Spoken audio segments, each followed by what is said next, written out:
Would you believe that between episodes 2 and 3 of the Rondé Barber Show, we now have a new title for Rondé? Super Bowl champion, yes, of course. Ring of Honor member, Pro Football Hall of Famer, and now Dr. Rondé Barber?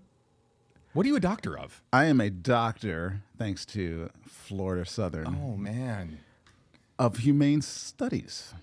Doctor of the Bucs. That's what you really are. You're a doctor of the Tampa Bay Buccaneers. I'm really a doctor of this show and owning you. That's it. From the Stream Center, this is the Rondé Barber Show, sponsored by Advent Health and Renewal by Andersen. Here's your host, J.B. Buno, and Hall of Famer Rondé Barber. Dr. Rondé Barber. We gotta get that changed, swapped out. Man, shout out to, what was again the institution? Florida Southern.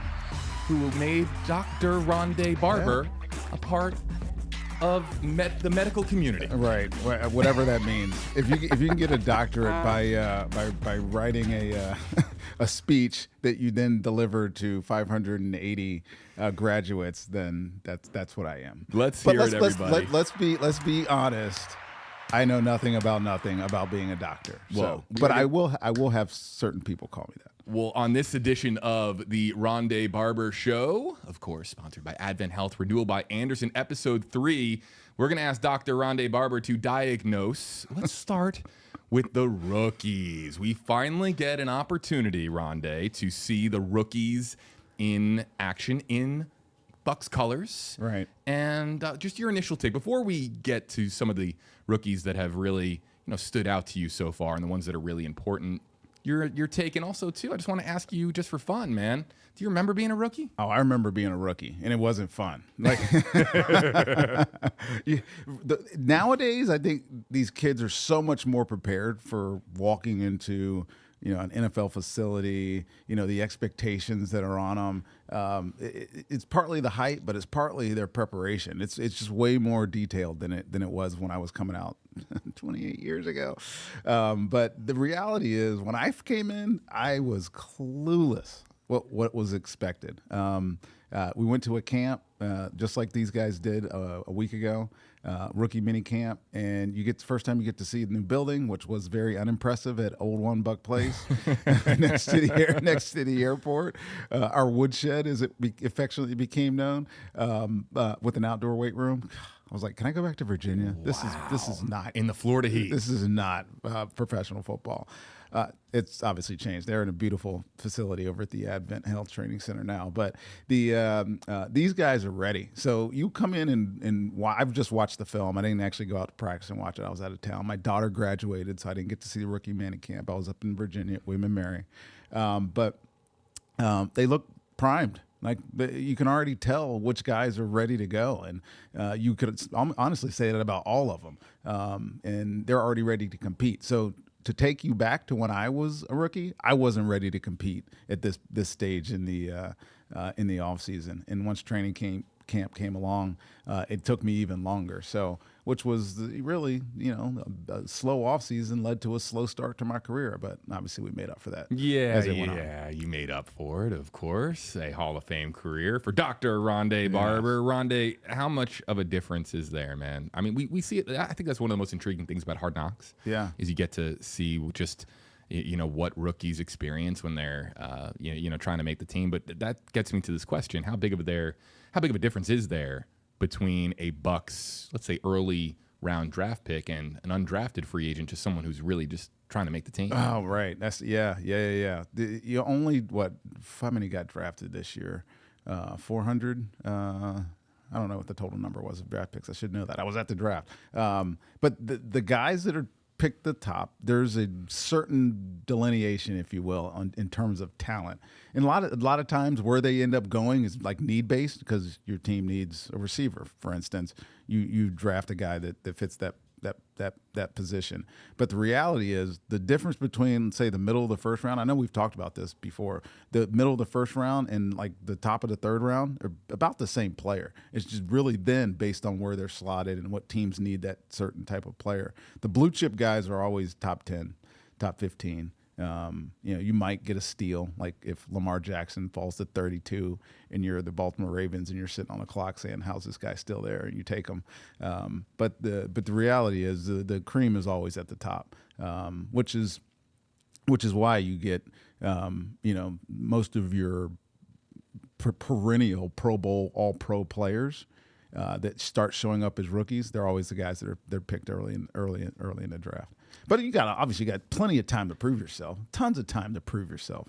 That's the best thing about the offseason, especially once you get into the phase 3 of the offseason program, when the organized team activity starts, which are around the corner for the Bucs here. Then you really start to see the competition level. How's Emeka Egbuka going to measure up playing against NFL defenses for the first time? And then once mini camp rolls around right before training camp, you get a chance to see him get some contact, and obviously in training camp you get to see the physical nature of football really take over and who fits and who doesn't. So we say all that, and we're at this point in the year where you just don't know. You just don't know. As Todd Bowles likes to say, they look great in their underwear right now. So it's going to be interesting to see, how we get down to the final roster ahead of the opener at Atlanta. As we look here at some of the undrafted free agents in addition to the draft class. There you saw Desmond Watson a moment ago. We've talked to Johnson. Yep, Tez Johnson, of course, being the final draft pick. We've seen Shiloh Sanders. There he is, of course, grabbing headlines as an undrafted free agent, signing with the Tampa Bay Buccaneers. So that brings us to the ultimate question, Rondé, because rookies, without question, just about on any NFL team, for the most part, are going to be integral to a NFL team's success.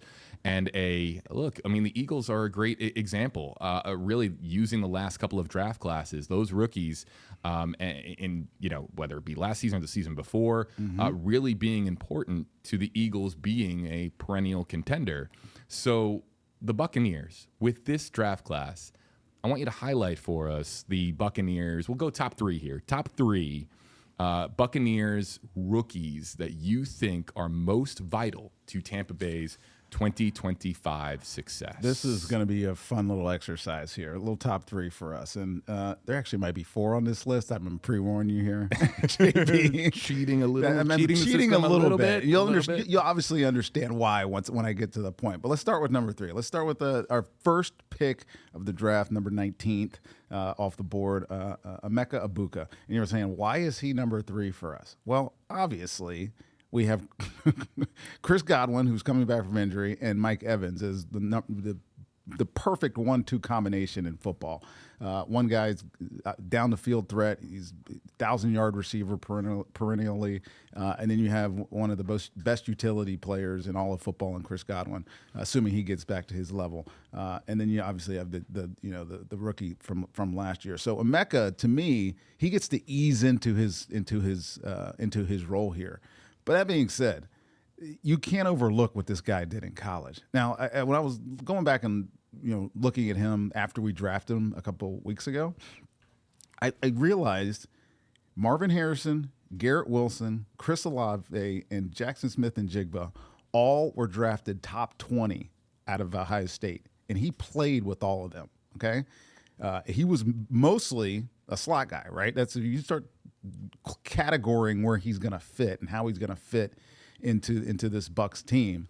He's a slot receiver. That's exactly where he played most of his snaps. Now, all-time leading receiver, it's right here on your graphic, in Ohio State history, second in yards. It's a three-time All-Big Ten selection. Like, the guy was adorned. I think he was if I'm not mistaken, I think he was a top 2 or 3 five-star recruit coming out across the whole nation. Like, he's one of the most coveted players coming out of high school, and that just continued in college. And he did it well for a long time, and most importantly, avoided injury. But I have him 3 on my list just because of those 2 guys that are in front of him. I don't think he's going to be the immediate impact guy like Jacksonville had last year in the receiver from LSU. I'm blanking on his name right now, Thompson. So he's savvy. He knows how to run routes. He's strong. He's the one thing that I keep hearing when I go over to One Buck Plays is just how sharp this kid is, how quickly he's picking everything up, right? So maybe he can be a utility guy. Maybe he can play some snaps outside and take some of those X and Z snaps. And he's probably at this point, just because of Chris's age, a little bit more explosive of a guy. You know, they're built pretty much similar, but I think he has a chance to contribute. But he's not going to be a guy that's just a day one starter. Moving on, number 2. All right. Now this is where I get a little convoluted here because for the first time in a long time, we drafted 2 corners a round apart. So we got a second and a third round corner. Obviously, second round pick was Benjamin Morrison out of Notre Dame. And our third round pick was Jacob Parrish out of Kansas State. Now, Benjamin Moore, I'm going to put him as 2B on this list, and I'm going to tell you why. He's coming off an injury, a labor hip injury, which he had also in high school. He had a shoulder surgery last year. He didn't play a lot of games last year is what I'm saying. As a freshman, he was freshman All-American, 6 interceptions. He was one of the most dynamic early evolving corners in football. And then obviously he had the injury last year and his production was a little bit less the year before. But he's an outside corner. He's mostly an outside-only corner where we have Jamel Dean and Zion McCollum already, and pretty much settled in as our starters. Now, could that change in the preseason? Absolutely. That's one of the reasons I'm excited about these next 2 is because if there's one position where I think we need competition, it's at corner for this Bucs defense. So is that a little bit of the reason why you think the Bucs went back-to-back corners to 100%. create some competition, even though Morrison was slated by many to have first-round talent? Yeah, and he would have. fell. He would have if he wouldn't have been hurt. If he wouldn't have been hurt. Now, 2A on my list here is Jacob Parrish, and he's third round pick, and he's atypical of every other Bucs corner on the roster, which I love. I love it because, you know, Jamel Dean's 6'2", Zion's 6'1" or whatever, 6'1.5". Benjamin is 6 foot. Is Jacob the Rondé of the draft class? Yes, Jacob's the Rondé of the draft class. If we can say that. He is 5'10", 190 pounds or whatever he is, but he has something that I desperately did not have, which is 4.35 speed. He's the fastest DB in the draft this year. He was very productive. And when you talked about why they went out and got 2 corners, I think they were thinking exactly as the rest of us are thinking watching Bucs football, that we need more production out of our secondary. We need interceptions. We need takeaways. And I like his tape. The reason I put him at 2A is because I like his tape, and because he's not coming off an injury, I think he's the more immediate contributor, if you ask me. In college, he played outside, transitioned to inside, very Rondé Barber-like, if you will. I'm not putting that comparison on him because you don't want that comparison. Well, I already made the comparison, so I already teed you up for that. Right, but. I'm knocking you off of that comparison, but he played outside and inside, which is an asset. Now, the Bucs, as you know, Todd Bowles likes to play, safeties in there, and primarily because they can tackle. You play in this defense, you're asked to do a whole lot of things at the nickel or star position. The one thing that differentiates this kid from some other smaller DBs is his ability to tackle. He is a not only willing but effective tackler, especially in the open field.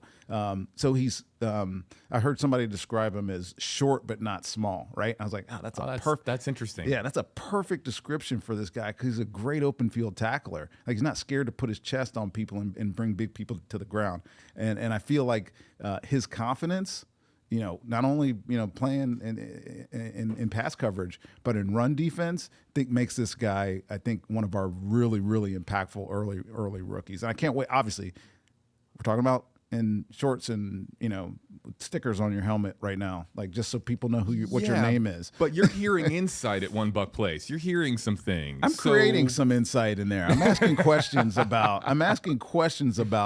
Who is going to be what and how, what can I expect? I mean, obviously, once Bucs preseason starts, and we showcase it here on WFLA with me and Chris Myers. Shameful plug. Shout out to Chris plug. Myers. Shameful plug. Shameful plug. Once we start getting to that area, and I've watched a lot of real training camp practices, then you start to know who can handle what. Then that leads us to our number one impact rookie, and you might not believe this, but it is David Walker. Now, David Walker is an edge guy, right? Fourth round pick, and I didn't know anything about him until we picked him, right? And then you go and look at what he did. You can look at his accolades right here. 39 sacks, 82 tackles for 82 and a half tackles for loss, right? Buck Buchanan Award, right? Look at that second And again, bullet point there. another FCS import for Jason Light. Right. But look at that bullet point, that 2024 Buck Buchanan Award, right? First team All-American. 3 years in a row. Not just last year. He was 3 years in a row the best defensive player in FCS. The scouting report here is just indicative of him playing at a football championship series level. But when you put the film on, you're like, holy cow! This dude has this mentality, this kind of like doggish underdog mentality that makes people respect him. So. This is your number This is one my number one impact most rookie. vital rookie to Tampa Bay's 2025 success. We obviously have Yaya Diaby. We went out and got Hassan Reddick in free agency. Joe Tryon is gone. We need edge pressure. You know, we're going to talk about a guy later in this show that changed our defense, and I'm not making that comparison, certainly, to Dave Walker. But when the Bucs got really good when I was playing, it's because we went out and got Simeon Rice, and we dominated teams after that because of the pressure generated from the edge of our D line. We need somebody to do that. And I'm not putting a lot of pressure on him, but I'm telling you, David Walker looks like a guy that could do that. Now, he's undersized, right? He's only 6'1". I think he's 270 pounds or so. But I would not be surprised if he's a breakout star. A lot of people around football talk about this kid, and he had an unbelievable Senior Bowl when he went. And I think that's where he kind of jumped on some people's radar. And because of the stature of the school he played in, it's just kind of where he went into the draft. Also, he's 25 years old, man. He's been around. He's not a kid. Like, he's ready to play. And I think he's the guy that I'm most expecting to impact our Bucs team, especially on defense this year. And did the Bucs do enough on defense? I mean, clearly they just went offense with the first round pick in Ibuka, but you think they did enough on defense with Walker, with Morrison, with Parrish? I mean, obviously they also picked up Tess Johnson later on in the draft, but a defense-focused draft in those mid-rounds, did they do enough? Yeah, I think they did. I mean, like I said, you wanted to get an edge guy. They did. Hassan's only on a 1-year contract, so that will have to play itself out. I mean, if he plays like he did at the end of last year, I like Hassan Reddick in a prove-it contract year. What's going to help, I think, most really is that Savassier Dennis is going to come in and hopefully stay healthy and be the other inside linebacker next to Levante David. Because when I was looking at the draft, what the needs, inside linebacker was one of them. We've had a bunch of injuries at that position, and Levante is getting a little older. So I thought that was where they was going. But what they went out in free agency and signed Anthony Walker. He's been mostly a special teams guy. Came from Miami. He can be a veteran guy that can help us there. Deion Jones is still on the roster too, who's had success early in his career, not so much lately. But probably the biggest thing that they needed to address was the secondary. Right? Number one, the best player on defense the past couple of years, Antoine Whitfield Jr., was hurt almost all of the latter part of last year. Getting him back healthy is probably the most paramount thing that this team can do. If you're asking me, like, the guy he had a stat in every single defensive category 2 years ago. And then without him last year, you could see how less of an impact our secondary made in the games. So getting him back is one thing. Then you got to decide, who's going to be the other safety. And I think that'll be one of the bigger questions for the Bucs as the offseason and then ultimately the preseason starts. Is Tyke Smith going to be our starting safety? Is Christian Isian, who I thought was having an awesome year last year before he got hurt, just versatile, played a bunch of different positions, corner, nickel, safety, whatever was needed. He was able to go out and do that, Christian Isian. So I'm expecting a lot from him. And then they drafted the two corners. So, yeah, I think they did enough. You can't retool your team. Like, you get about 25% turnover every single year across the entire roster once the 53 is set. Ultimately, once the 53 is set. Obviously, this time of year, there's a buttload of guys on the roster. You just don't know where they're going to fall out. But ultimately, year over year, it's usually around 25% of the turnover. And I think we've turned over a good number percent of that's going to help us on that side of the ball. Last question about the rookies, because I want to talk about the schedule drop. Yeah. Last question about the rookies. It's so normal, it's standard now, especially with the fanfare that comes with the NFL draft, that the first round pick is under the most pressure to perform for an NFL franchise. If you're a first rounder, it's just different. It's just different than being a day 2 or day 3 guy. The expectations are way different, right? Right. However, is there a case to be made that Emeka Egbuka is not under as much pressure as, let's say, a David Walker, a Benjamin Morrison, a Jacob Parrish? Is there something to be said that he's under less pressure because of the depth of the wide receiver room? Well, I would say this. I think Jason Light drafted pretty smartly in that regard, not just for Emeka, but also for Benjamin Morrison and Jacob Parrish. There's starters in place. Like, the best way I can describe that is when you get young talent into the building. Like, I can't tell you the number of guys that got drafted. Alan Zamitis, I remember him from Penn State, got drafted. I can't remember what year it was for me even. But Aqib Talib would be another example. Young guy that came in, drafted early in the draft, to play my position, and all it did was make me sharper and make me more hungry and make me want to compete. And so I think that was part of the mentality of our front office when they went out and drafted some of these guys. Yeah, you're looking for succession planning, obviously at wide receiver. You certainly are. If Jamel Dean gets challenged this year, you're looking for who could be next. You're certainly looking for some edge talent, which is what David Walker will provide. I mean, they free agented Desmond Watson. I mean, there's probably only one reason they brought him in. So when we play Philly in week 4, he can stop the tush push. That's right. And we're going to talk some serious tush push stuff a little bit later on.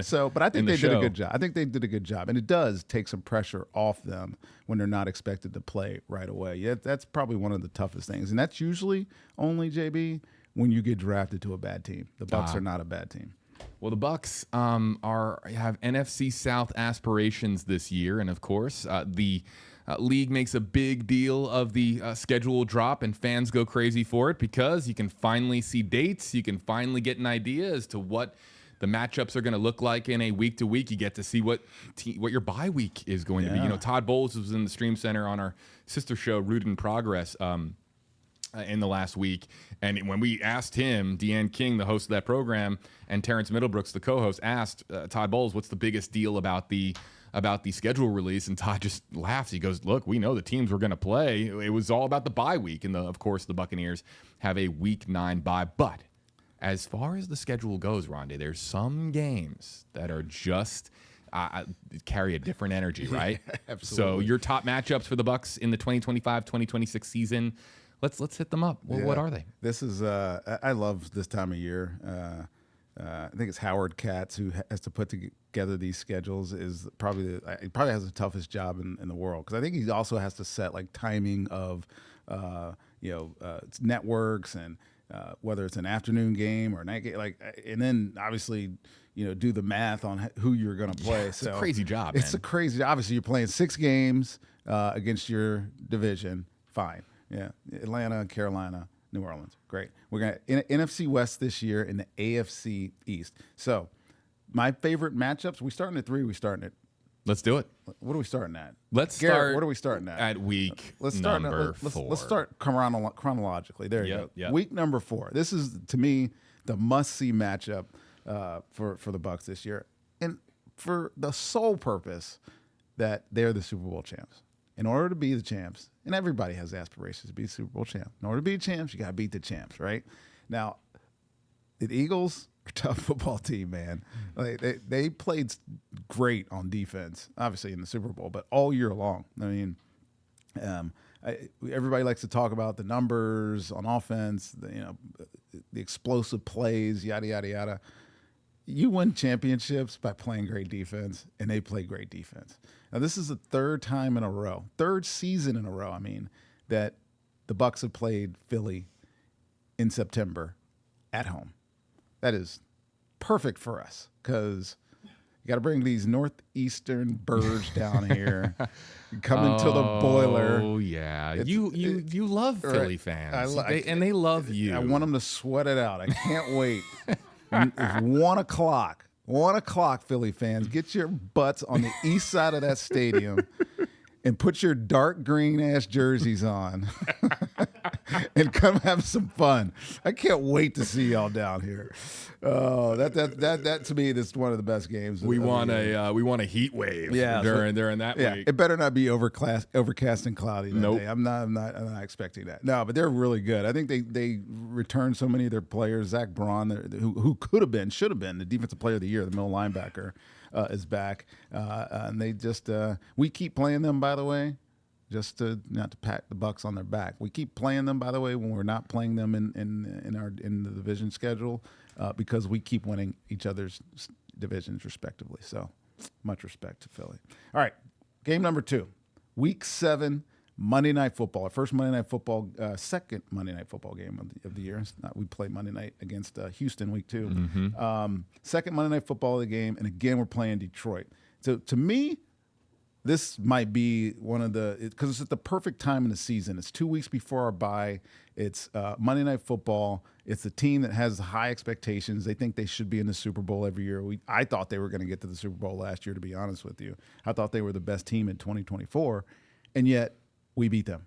Do you remember how much confidence beating this team last year gave the Bucs?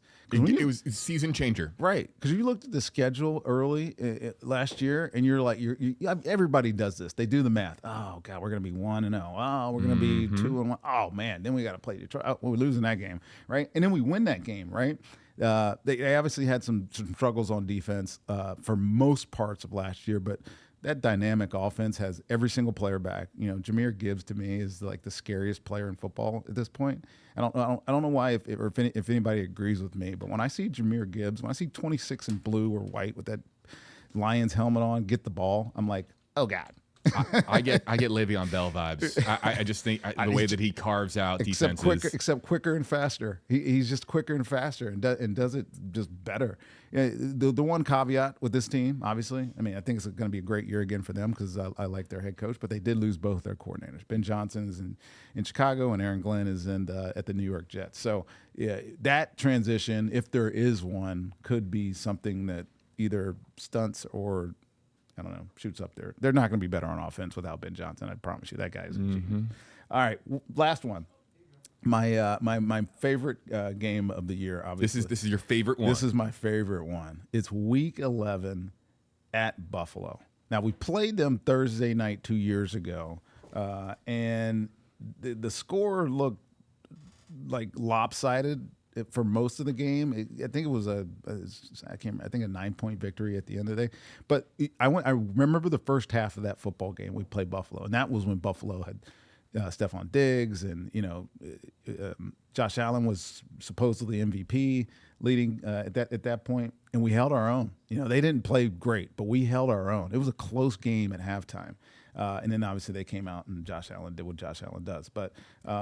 Buffalo was one of those teams, man, that they have not achieved, I think, the greatness that everybody kind of expects them to every year. The Chiefs are always standing in the way. The Chiefs always beat them. But yet they are the best team in the AFC almost all year. They're the only team. Like, if you start look at metrics and people making predictions, et cetera, they're the only team that's favored in every single game this year. How about that? That's a statement. It's an Right. absolute statement, Right. given the schedule just coming out and everyone, dissecting exactly who has the best chance of winning each respective division. But the Bills are going to win the AFC East. I mean that's have to. Yeah, no, I mean I know that there's been improvements made, and Vrabel's going to do good things with New England, and Drake May is going to be another year into his NFL career. Right. The Jets getting Aaron Glenn, you mentioned losing coordinators in Detroit, with Johnson going to Chicago, and don't sleep on Glenn with the Jets. They'll be, you would imagine, hopefully a little bit better. That division is clearly improving, but the Bills are still the class of the division. So much so. Not even close, to be honest with you. Yeah, don't forget about Miami. Right. Also, the Bucs schedule, of course, you can find it on WFLA.com. You can also find it on the Buccaneers website. The Rondé Barber Show. We'll be back right after this. You're watching The Rondé Barber Show, sponsored by Renewal by Andersen. Superior products, exceptional service. And by Advent Health, the exclusive hospital of the Tampa Bay Buccaneers. Now, here's NFL Hall of Famer Rondé Barber. And a man who gets winded when he takes the stairs, JB Buno. You know what? I wish it wasn't true, but sometimes I do get winded. That one's actually a little bit accurate, and I'm offended to admit it. You know what, Rondé? I'm going to get in shape. That's going to be my motivation. I'm going to get in shape. I got here to the building today, and there's a sticker on the elevator that says elevators are working. My first thought was, where are the stairs in this place? Rondé Barber, Dr. Rondé Barber, Yes. the Hall of Famer in the Stream Center with us. JB Buno here with you on the Rondé Barber Show. We have a brand new segment on this program and a cool animation to go with it. There it is. Everyone, welcome to the Barbercue. We're grill masters here on the Rondé Barber Show because Rondé here is going to serve up some hot takes on the world of football, the world of sports, Rondé's world. Can we just call it Rondé's world? Yeah. Well, it's my show, so it is my world. While I'm sitting in this chair with these headphones on, looking across the beautifully sculptured face of JB Buno. Oh my goodness! The announcer guy is harsh on my physique, but Rondé, this is why we get. I'm always going to be sweet to you. Sorry, buddy. Man, a lot of love on this program. Speaking of love, you love. Of course, your former teammates, and you have some new company this season in the Bucs Ring of Honor. Simeon Rice, named as the latest inductee, of course, this season will be named to the Bucs Ring of Honor. You'll see his name up there with Rondé and so many others at Raymond James Stadium. Here you see some great shots from Simeon's career. And let's get into the Barbercue segment by asking you this question, Rondé, because we know that you've been with Simeon this week. He had his press conference, of course, with the Buccaneers as they announced him as the latest inductee to the Ring of Honor. But there's been some activity on social media, some football fans who believe that Simeon also belongs alongside you in the Pro Football Hall of Fame. Does Simeon Rice, Rondé, belong in the Pro Football Hall of Fame? Yes, absolutely. 122 sacks. He measures up against plenty of guys that have been there. Excuse me. Now, does that mean he gets in? I don't know. He's never been a finalist for the Pro Football Hall of Fame. And I hate to say that because he finished his career in 2000 and what was it? I forget where he finished. He finished in like Denver or something. And you get those 5 years, and then obviously you start getting those recognitions, and people just have forgotten about him. Like, it's hard to get in the Hall of Fame even when you're on everybody's radar. But people have forgotten about Simeon Rice. They just don't remember how talented this guy was. He had double-digit sacks for 5 straight years, I think, in 8 total in his career.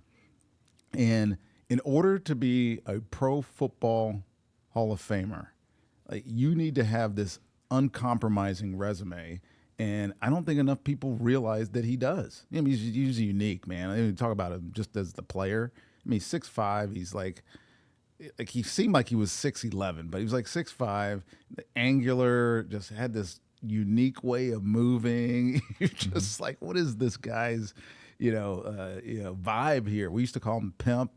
because the way he walked, I was like, he was pimp walking everywhere.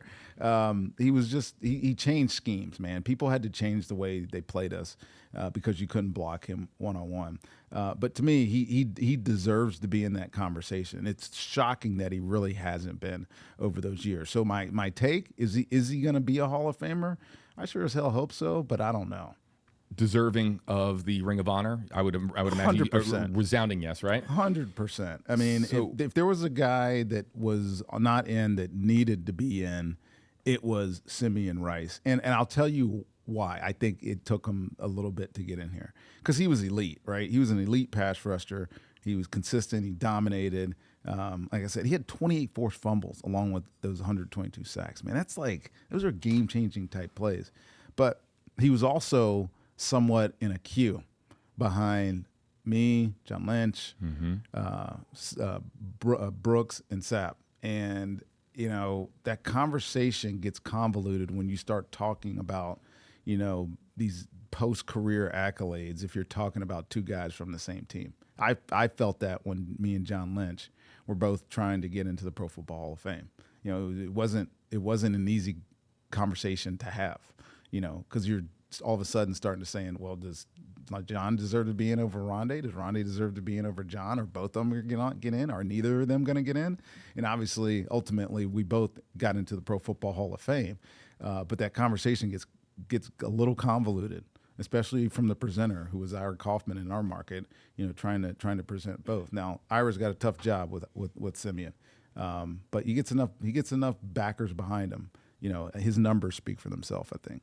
I think Bucs fans are, of course, rooting for Simeon to make it into the Pro Football Hall of Fame. Whether he does, of course, time will tell. We know how political the Pro Football Hall of Fame can get, and we know how difficult it is, of course, to make it to that esteemed club. Let's ask Bucs Ring of Honor. Yeah. There's it's been a couple of years since we put somebody in, by the way. Right. So there's a list of people now who, would like to see their name up there at Raymond James Stadium. Give me a name. Give me somebody who you think deserves to be there after Simeon, a name that stands out. There's only one at number one in my list here. I got a list. Obviously, I can tell you 5 names, like Donnie Abraham and Gerald McCoy, who I play with, both guys I play with, James Wilder, who always comes up in this conversation. Yep. Certainly people are going to talk about Tom Brady. We can talk about that in a little bit. But the number one on my list, like without a doubt, the next person to go into the Bucs Ring of Honor needs to be Hardy Nickerson. This dude played 7 years here. He's not a dude. He's a man. Like, he was when I got here in 1997, there was a presence. It was like a Darth Vader presence walking around the locker room and on the football field, that just commanded respect. And the way of doing your job was one person. It was 56. Made 4 Pro Bowls while he was in Tampa. He was an AP All-Pro twice. The man had a 214 tackle season. Do that math. 214 tackles. That's a lot of tackles. In a 16-game season, kids. Remember, 16-game season. Ridiculous. Right? And I think probably most importantly, it's an intangible. He came in here in 93, and the culture changed when Tony got here. But Tony needed a guy to be the mouthpiece, and Derek gets a lot of credit for it, as he should, because he was here for a long time. But they'd all started with Hardy. Hardware was the guy that changed the culture here in Tampa. The way we went about doing our jobs, the manner in which we played the game, the physicality. I remember thinking intimidation is a physical act. Yeah, that was a hardware statement, right? Like, he ran through people, including his own teammates from time to time. I was the recipient of a ton of friendly fire from him. But the next guy, without a doubt, in my mind, is Hardy Nickerson.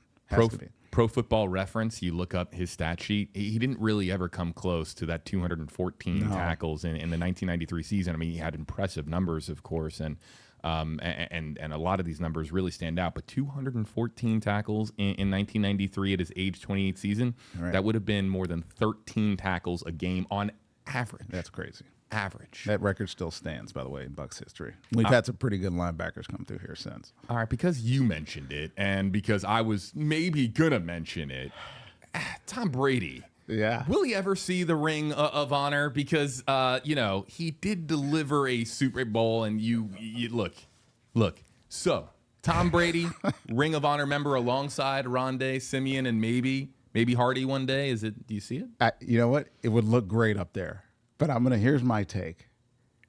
Does he even need to be in our Ring of Honor? No, he doesn't. It doesn't even matter if he's in our Ring of Honor. And I only say it this way. Would I love him to be in our Ring of Honor? Absolutely. Won a Super Bowl. Bruce coached 5 years here, and he's in our Ring of Honor because he won a Super Bowl here. He's clearly the reason we won that Super Bowl in 2020. However, this guy is clearly, too, an all-time iconic Patriot. He played, 17 years in New England? Does that disqualify you, though? Does that disqualify you from the Bucs Ring of Honor just because you're an all-time great Patriot? Would he even want to be in our Ring of Honor? Oh. That's the question. That's the take. I have a funny feeling that Tom Brady would accept maybe in his 50s and his 60s when he's got nothing else going on. Yeah, sure. I'll skip the golf course this weekend or one of my million commitments to whatever brand I'm hawking these days. Right. Yeah, sure. I'll go hang out for a weekend in Tampa and watch my name get celebrated on the facade at Raymond James Stadium. Those 3 years, the numbers were unprecedented, right? You set passing records, passing yards records, you set touchdown records. In terms of impact players, you could almost make the argument in those 3 years, he was as impactful as some of us that played 15 and 16 years here. He did in 3 years what it took all of us, a decade plus to do. So would the Glazers like to have him in there? I think that's an affirmative. My take is, why does he even want or need to be in our Ring of Honor? Rapid fire real quick. Just Rob Gronkowski? No, right? I mean, just almost the same argument. Sidekick to that Super Bowl team. The same argument. Because, of course, Brady and Gronk get mentioned side by side, but that one's a stretch, no? Look, he's an iconic Pat. He played only 2 years here, right? Because he left a year. Yeah. Right? He only played 2 years here. So Rob, probably not a Bucs Ring of Honor guy. But it's nice to have him Bucs Super Bowl champion on all of his accolades. I do like that. We have other things to get to on this episode. We got to move fast. Yep. Real quick, active Bucs members that make it to the Ring of Honor. Let's just get the obvious one. Mike Evans, Levante David, Mike Evans. If you ask me, probably Tristan Wirfs. Yeah, that's the one that stands out to me too. Unless he doesn't, even if he stopped playing now, I'm kidding myself. If he stopped playing now, he's still the best left tackle that's ever played in Bucs, and that's no slight to Paul Gruber, because Paul Gruber was a damn good football player when I first got here. But Tristan Wirfs is different. He's the best tackle I've ever seen. So those three are right now. Let's get Baker here for like 10 more years. Yeah. I'd like to see him win a Super Bowl. Just because of how much he embodies what this football team's about. Yeah. Baker's my guy, man. Love him. All right, this week in a controversial vote amongst NFL league owners, the play known as the tush push, made of course infamous by the Super Bowl champion Philadelphia Eagles, was permitted, and basically any attempts to ban it were shut down really at the NFL league ownership meeting. The rule to ban the tush push did not get the necessary votes for approval. Right. What do you think? It was only 2 votes short, so. Tells you a lot. Tells you a lot. There's a lot of lobbying that went on to keep this stupid play going. Like, I call it stupid because it's boring and inevitable, right? Does it belong in our league? I say our league. My God, does it belong in the NFL? League. Does it? But you would hate that the league gets to the point where they're, adjudicating plays like this, because who cares? There's one way to get this thing banned or out of our game, is to make it an uncompetitive football play. Now, there's one way to do that. I'm only joking here. I was thinking about ways to make this a hot take. Uh-huh. When they get into tush push, you either immediately jump off sides or you just let them get the first down and make it uncompetitive. And the league will hate that. They will hate it. They will not want that play to keep going. So but aesthetically, let it happen. yeah, aesthetically, it's an ugly play. It doesn't look like a football play. I understand why Philly does it. Like, in order to really make a judgment on this out there, people, you got to understand why Philly does it. They're 91% when they run this damn play, right? When they go and run any other quarterback type of play, handoff, regular quarterback sneak, their percentage of success was like 68. And so they brought this play from rugby and have perfected it. And it's boring because nobody can stop it. Although the Bucs did stop it one time. I remember. Yes, they did. That twice. No, they stopped it twice. Thank you, Garrett. Yes, I appreciate it. And they have Vita Vea. We have some big guys up front. Desmond Watson was signed as an undrafted free agent. Specifically for this play. You wanted to say it. For twice in the game when we play them week 4. Rondé is well behaved. He wanted to say another word there that he knows he can't say in the Stream Center. Look, is Desmond Watson going to make this team to stop the tush push in that week? What was it, week 4 matchup? I'm gonna make a bold prediction here. He's gonna be on our practice squad, and we're gonna elevate him that week. That week, man, can you imagine? I don't know. He might actually end up being valuable. I don't Sure. know. He's very athletic, man, but he takes up a lot of daylight when he's standing on a football field. That's hard to vote against, man. And he's actually more athletic than his body would tell you he could be. Fact or fiction? The Tampa Bay Buccaneers are the most equipped team at present to stop the tush push 100% with that defensive line. 100%. Yep. You got an edge guy, Yaya Diaby, who just murders people. You got Vita Vea in the middle at however much Vita Vea weighs right now. They keep saying he's losing weight, but I don't really ever believe that he is. You need to see it. He right? looks perfect the way he is. You got Kalijah Cansey, who's obviously a Warren Sapp-like type player with his quickness. And then if you throw in big boy in there, there's no chance. No chance they pass it. All the more reason week 4, Eagles versus Bucks is just absolutely must see TV for not just Bucks fans and Eagles fans, but man, for NFL fans. The last thing we're going to get to here on the barbecue before we get to Ask Rondé here on the Rondé Barber Show, sponsored by Advent Health and Renewal by Andersen.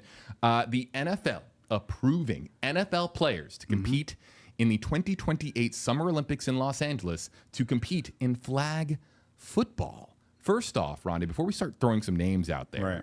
Real quick, do you agree with the NFL's decision to allow these players to compete in the Olympics at flag football? Yeah, you can't stop them. I mean, and I think the rule, if I read it correctly, was one player from each team has a chance to go play. Yeah, I mean, should they be able to play? Yes. Should they actually play? I don't know if I would. It's a chance. Rondé, it's almost the easiest shoe in, perhaps, for a gold medal. Now, I don't know the flag football landscape globally right now, but you would imagine that, look, it's an opportunity for an NFL player to be a gold medalist. Now, look, that's not something you ever had the opportunity to do in your NFL playing career. Right. You never had a chance to compete for Olympic gold. Right. It's a unique, really maybe once-in-a-generation opportunity. Right, and so unless you're one of those handful of really fast sprinters that played both professionally, football and ran track. But yeah, I mean, I get it. But what are you really trying to prove? USA is going to dominate flag football.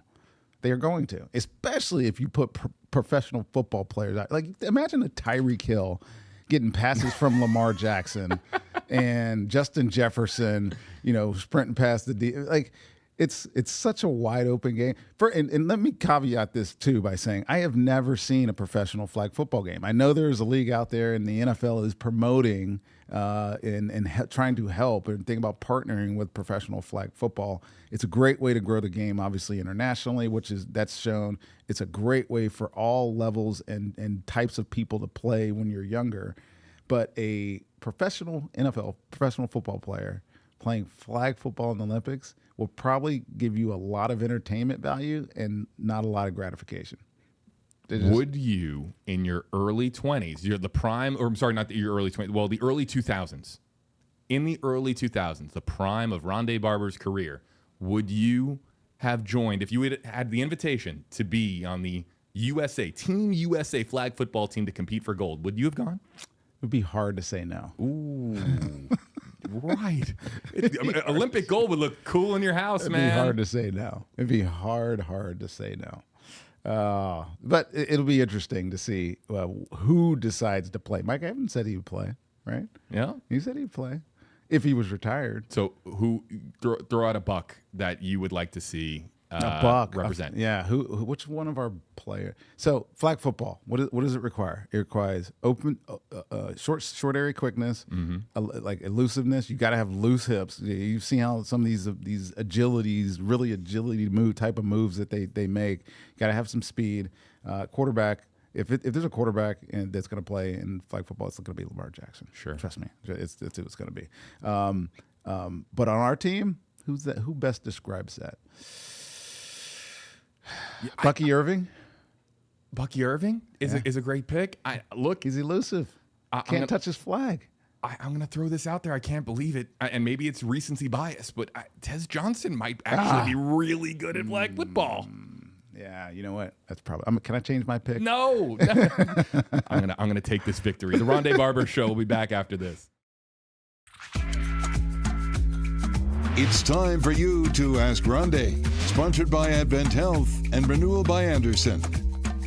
Oh, yeah. Check it out on Slider Cam in the Stream Center on the Rondé Barber Show. Rondé today. Yeah. Signing some serious merch, everybody.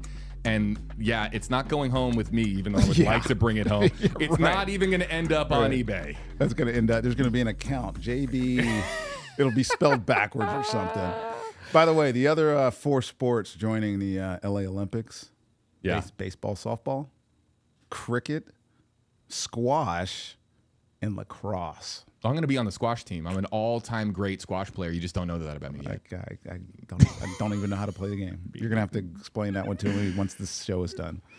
Look here on the center of your screen, folks. Earlier on today, Hall of Famer Rondé Barber, the host of the Rondé Barber Show, signing off a lot of really cool merch from the Tampa Bay Buccaneers, and you see it there. Bucs 50th flags, hats. I mean, Rondé, this was a lot of fun for you to sign merch. And guess what? They're not being sold. No, it's actually a part of a giveaway for people to participate in the Ask Rondé segment on AskRondé.com. How about it? Yeah, let's show everybody what we have here. We have a list of names. You can bring it into frame because we're going to get to the segment here in a moment. Yeah, but how about this? Everyone who submits a video question on WFLA.com or AskRondé.com, your name gets inserted into this carousel, and every episode, Rondé will draft a name out of there. Yeah, draft a name, and someone's going to win some really cool merch. So without further ado, let's get to today's. There better not be a JB name in there. They all say JB in there. they all say JB in there, and Garrett and Rhett and our entire team. Let's get to this week's Ask Rondé question. Well, I'm Joey. Rondé, of all the great games you participate, what was the one game you remember the most? Wow, that's a great question from Joey, because not your most memorable game, the game you actually remember the most. That is a great question. And I do remember the Philly game a lot, but the one that I remember the most, there's a couple of reasons why I remember it. It was, and I'm blank on the year, it was a year after Katrina. We played New Orleans in Baton Rouge. We played LSU Stadium because the Superdome was obviously a wreck. And we were playing against Aaron Brooks. If you don't know who Aaron Brooks was, he was my quarterback my last year at Virginia. Wow. Right? And so we're in New Orleans. We had played him before. Aaron threw me 3 interceptions, 1 for a touchdown earlier in his career. But we're now in Baton Rouge. And I remember I went out to dinner. My college roommate actually came down to Baton Rouge. He lives in Texas. He drove over from Texas and came to Baton Rouge. And he's like, "You gonna get Aaron 3 times again today?" I was like, "James, damn right, I'm gonna get Aaron 3 times again. And if I get one, a third one, I'm gonna give it to you. I'm gonna give you the game, but give you the ball." So we get into that game. Well, we're on drive, and Aaron throws a ball through the middle. I one-handed it, left-handed. Left hand, for only time in my career, I intercepted a ball one-handed with my left hand. Ooh, I'll have to find the highlight. It was a great highlight, by the way. Great highlight. Later in the game, I think third quarter, he's trying to throw this seam ball to this tight end. He kind of overthrows it. Second interception. I'm like, oh man, you got your 2. I got 2. Right now, despite the fact that I had 2 interceptions and we were playing a not good New Orleans team, they still had a chance to win this game at the end of the game. And they have the ball last, and they're going for a drive, driving down the field, and they get us in. I was playing in the slot. Monty calls man to man. They run this route, and the receiver banks out and he tries to push me to the post, and then going to cut to the middle of the field. And I felt it, and I undercut it and picked it off. The third interception in the game, and it was the game sealer, like game over. Like if he caught it, it's a touchdown. But I remember getting that ball and running to their sideline because James was on their sideline, and I threw the ball up to it. Somebody else caught it, and I was like, "No, that ball is for that guy." Like, it was just funny. I remember that game. Did he get the ball? Did he get the ball though? Yeah, he got it. He got it. But yeah, I remember that game like it was yesterday. It was so much fun. AskRondé.com is where you could submit your video questions to the host of this program. We're in Rondé's world, and you can be a co-host on the program by submitting a video question just with your phone. Yeah. Take a selfie video. Easy. And you can do it on AskRondé.com. In fact, there's going to be commercials like this one, Aaron. Our favorite segment is coming up next, and you can ask me. I'm so cheesy. Look at that smile. You are cheesy. But you know what? You're going to see a lot of promotion for AskRondé.com as part of the Rondé Barber Show. And with that, of course, you have an opportunity. If you submit a video question to the show, you can win one of these items signed by Rondé Barber himself. And with that, for the very first time, Rondé, for the very first time, we're going to start with a blue one here to determine the prize. All right. You got to give me a crank for this thing. All right. Blue one. What is... Oh, you get the red logo hat with the black ink. Okay. Can we have the red logo hat? All right. Here it is. There you go. Look at that. There you go. How about it? With your signature on the on the rim there. All right. Let's see. I need a white one. I swear to God, if this says JB. Jerry Long. Jerry Long. Of the Rondé Barber hat. Very, very cool. Jerry, of course, reach out to the WFLA team to claim your signed hat. Rondé, can you show it off here again? That's really cool right there on the brim with your signature. Yeah. And again, folks, all you have to do is submit a selfie video question to AskRondé.com to enter in for a chance to win some really cool signed merch by Rondé Barber. Rondé, episode 3 is in the books. In the books, buddy. Always fun. All righty, folks. Episodes are monthly during the off season, weekly during the preseason and season. This has been the Rondé Barber Show, powered by Advent Health and Renewal by Andersen.